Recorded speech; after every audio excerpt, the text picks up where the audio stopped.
여러분 안녕하십니까? 황교안입니다. 오늘도 지난주와 같이 우리 황인학 박사님을 모시고 국민이 알아야 될 알기 쉬운 경제 이야기를 나누도록 그렇게 하겠습니다. 안녕하신가요? 예, 안녕하세요. 한번 우리 독자들에게 인사 좀 해주시죠. 안녕하십니까. 예, 반갑습니다. 경제적으로 말씀하신 거예요. 예, 효율적으로요. 네, 반갑습니다. 그다음에 뭐 이렇게 더 나오는 줄 알았더니 그걸로 끝나셨네요. 예. 정말 경제학자답네요. 우리가 지금 이제 그 경제 이야기를 하고 있는데 국민들이 이 말씀은 다 아시는 것 같아요. 바보야, 문제는 경제야. 이렇게 이제 클린턴이 얘기했죠. 예, 그렇습니다. 그건 다 아시는데 정말 경제가 우리에게 필요한 거냐? 이 점에 관해서는 늘 별로 이렇게 깊이 생각을 안 하시는 것 같아요. 그래서 오늘 이 이야기는 다른 데서 들을 수 없는 이야기입니다. 뭐 물론 이제 경제학 강의실에서는 뭐 얘기가 들릴 수 있겠죠. 그러나 국민들에게는 뭐 듣기 쉽지 않은 얘기인데 이렇게 우리 황 박사님과 함께 소중한 시간을 갖게 돼서 대단히 기쁘게 생각합니다. 지난번에 이어서 저 경제 이야기 계속 이어가도록 하겠습니다. 엊그제 1월 15일 한국은행이 작년 2023년도 경제 성적표를 발표했습니다. 한국은행 발표에 따르면 2023년 실질 국내 총생산, GDP라고 그러죠. 그것과 실질 국민 총소득, GNI라고 합니다. 이것이 1.4% 증가했답니다. 소득은 찔끔 오르고 물가는 껑충 올라서 결국 작년은 민생 경제가 많이 힘들었습니다. 올해는 나아져야 하는데 그러기를 좀 바랐는데 2024년 전망은 어떨런지 오늘 황 박사님과 함께 이야기를 나눠보도록 하겠습니다. 먼저 이제 2024년 올해 전망을 좀 말씀드려야 되겠는데요. 작년에 소득은 찔끔 오르고 물가는 껑충 뛰어서 말 그대로 민생 경제가 상당히 어려움이 많았는데 금년은 좀 나아지겠죠. 나아지는데 우리 국민 모두가 이렇게 경기 회복에 온기를 체감하기는 좀 부족하지 않느냐 그런 전망들이 많습니다. 작년 우리 경제 성장률이 1.4%, 미국 경제 성장률이 엊그저께 발표했는데 얼마인지 아십니까? 미국 경제 성장률이 작년에 2.5%예요. 우리 경제와 미국 경제를 비교하면 미국 경제는 황새 덩치인데 거기 25조 달러거든요. 우리나라는 100세 정도 좀 너무 자학적인지 모르겠습니다만 1.6조 달러 되니까 미국 경제 규모가 우리보다 15배가 큰데 거기는 2.5%를 성장하는데 우리는 1.4% 성장했으니까 무척 좀 아쉬운 대목이고요. 게다가 이제 물가가 작년에 3.6%니까 뭐 민생 경제가 많이 어려웠습니다. 그래서 그것에 비하면은 금년에는 모든 경제 전망 기관들이 2.0%, 1.4%보다는 좀 높죠.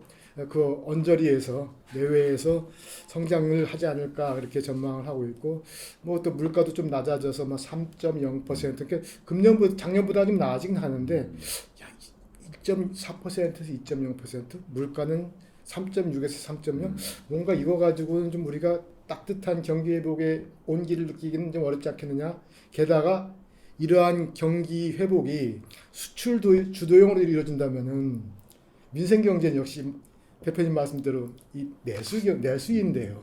내수 부분이 좀 활성화돼야지 우리 서민 경제도 좀 훨 나아질 텐데 그런 부분들이 좀 걱정되는 게 많죠.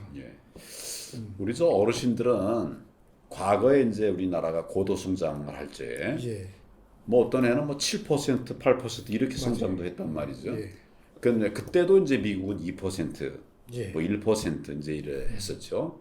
그래서 그때로 생각해 보면 지금 격세 지감이 사실 있는 것 같아요. 우리 경제 성장률이 뭐 1%다, 2%를 희망한다 이러는 걸 생각해 보면 참 격세 지감이 있는 것 같은데 그렇게 된 원인은 뭘까요? 아무래도 뭐 경제 덩치가 커지니까 성장률이 이제 낮아지긴 하죠. 말씀하신 대로 우리가 60년대, 70년대, 80년대는 연평균 거의 10%가 성장을 했거든요. 지금으로는 상상도 할 수 없는 수치죠. 그러다가 90년대에 한 뭐 7% 정도 하다가 2000년대 와가지고 한 5%, 그리고 2010년대는 3%, 지금은 2% 미치니까 이게 계단을 뚝뚝뚝 떨어지는. 그래서 이런 것들이 그 미래 세대들아 우리 미래 청년 세대들한테 상당히 불안감을 주는 거 아니겠습니까? 그렇죠. 뭐 고령층들은 계속 많아지고 청년층들은 일자리 없어하고 뭐 청년 서너 사람이 나중에 고령 인구 한 사람을 떠받쳐야 되는 이런 상황이면 괜찮은데 청년 한두 사람이 고령 인구를 세네 사람 떠받쳐야 된다. 이거 상당히 그 어렵죠. 아마 민생 이런 내수 부진이라는 것들도 좀 그런 부분이 있는 것 같아요. 첫째는 그 얘기 좀 이따 해주시고. 그래서 이제 지금 제가 말씀드린 이유는 이게 우리나라가 너무 많이 바뀌었다. 맞습니다. 근데 그걸 좋게도 볼 수 있고 또 모자라게도 볼 수 있으니까 이제 우리 좀 선각자들이 어려운 상황에서 경제를 살려나갈 수 있는 이런 방법들을 만들어 나가야 될 것이다. 이런 생각이 들어서 지금 제 유튜브에서 황교안의 경제 이야기를 얘기하는 겁니다. 수출이 부진하고 또 내수가 마찬가지로 부진해서 작년 성장률이 저조했다고 하는데 민생 경제 관점에서 보면 뭐 수출보다 내수 부진이 더 심각한 문제라 이렇게 생각이 듭니다. 수출은 여러 기업들이 더 잘 알아서 잘 헤쳐 나갈 것으로 그렇게 생각합니다. 문제는 내수죠. 내수. 황 교사님 그러면 이제는 우리가 내수 활성화는 어떻게 할 수 있는가를 좀 논의를 해봐야 될 것 같습니다. 어떻게 우리 내수 활성화가 이루어질까요? 내수 부진의 원인부터 이제 따져봐야 되는데 보통 이제 내수라고 하면 좀 말이 어렵습니다만은 뭐 저기 그냥 우리 흔히 말하는 소비, 소비 생활이라고 생각한다면은 소비가 많이 되려면은 첫째 지갑이 두꺼워야 되고 두 번째 물가가 좀 낮아야 되고 세 번째 돈 쓰는 맛이 있어야 되지 않습니까? 돈 쓰는 맛. 돈 쓰는 맛. 요새 돈 쓰는 게 고통입니다. 고통. 물가가 워낙 높은 데다가 지갑은 그렇게 안 두툼해지고 하니까 이게 내수가 부진하지 않는가 하는 그런 생각이 드는 거고요. 게다가 또 이 미래가 좀 불안합니다. 좀 지정학적 리스크 외에도 한국 경제가 자꾸 말씀하신 것처럼 성장이 뚝뚝 떨어지고 또 집에 애들은 또 노는 애들도 있고 하니 이거 돈을 쓰기가 좀 걱정되죠. 또 애들 포함해가지고 우리나라 가계부채 GDP 지난번 말씀드린 GDP 대비 그 가계부채 규모가 세계 1위란 말이죠. 100%가 넘어요. 게다가 금리는 올라갔죠. 그래서 여러 가지 불안한 요소가 있습니다.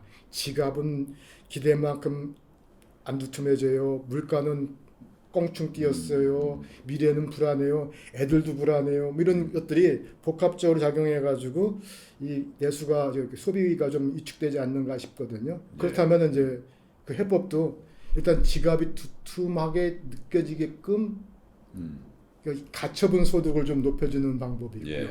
그리고 물가를 좀 낮추어가지고 같은 돈이라도 좀 많이 사게 할 수 있는 방법이 있고 또 세 번째는 지금 이렇게 이런 부채 이런 자산 가치가 집값도 떨어지잖아요. 이런 그 자산 가게들이 가지고 있는 자산의 가치가 좀 높아지는 방안도 생각해 볼 수 있고 네 번째는 돈 쓰는 맛. 뭔가 좀 그 여럿이 어울려서 돈 쓰는 맛 이런 거 좀 이벤트 같은 거 이런 것들을 좀 생각해 볼 수 있거든요. 그 말씀 중에 가처분 소득이라는 말씀하셨는데 가처분 소득이라는 게 뭘까요? 설명이 좀 우리 그게 뭐 집에 돈이 들어오면은 뭐 세금도 내야 되고 부담금도 내야 되고 뭐 이렇게 뭐 경비 다 지출하고 난 다음에 실제 이제 내가 내 마음대로 쓸 수 있는 돈이죠. 월급 받아왔다 그래서 그거 다 쓸 수 있는 건 아니죠. 거기 뭐 세금 빼고 뭐 빠져야 됐으니까요. 계속 말씀해 주시죠.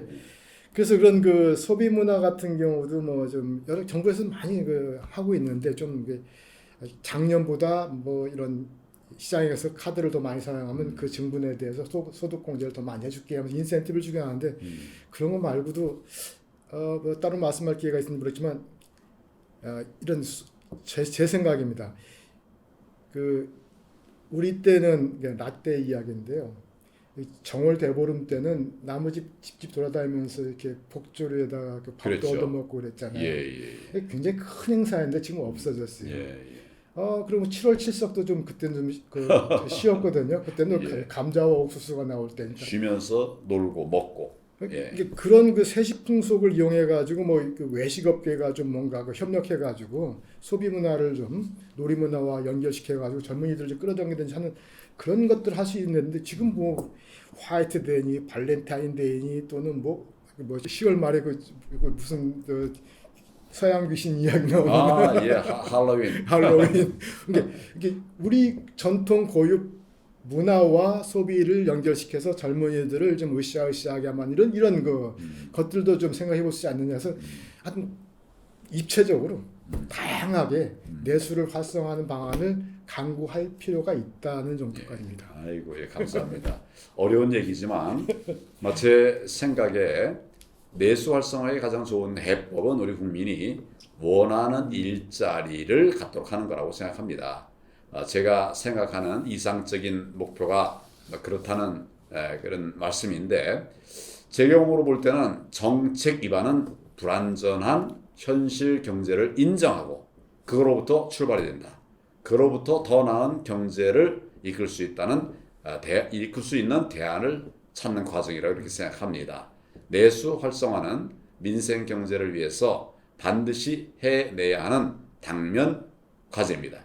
지금 말씀해 주신 기업 투자 그리고 가계 소비에 관련해서 여러 가지 준조세라든지 또 세시풍속 소비 문화라든지 이런 것들이 이제 어떻게 도움이 되는지 이것에 관한 이야기도 궁금한데 오늘은 여기까지 하고 다음 기회에 좀 더 자세하게 말씀을 해주시기 바랍니다. 수고하셨습니다. 예, 감사합니다.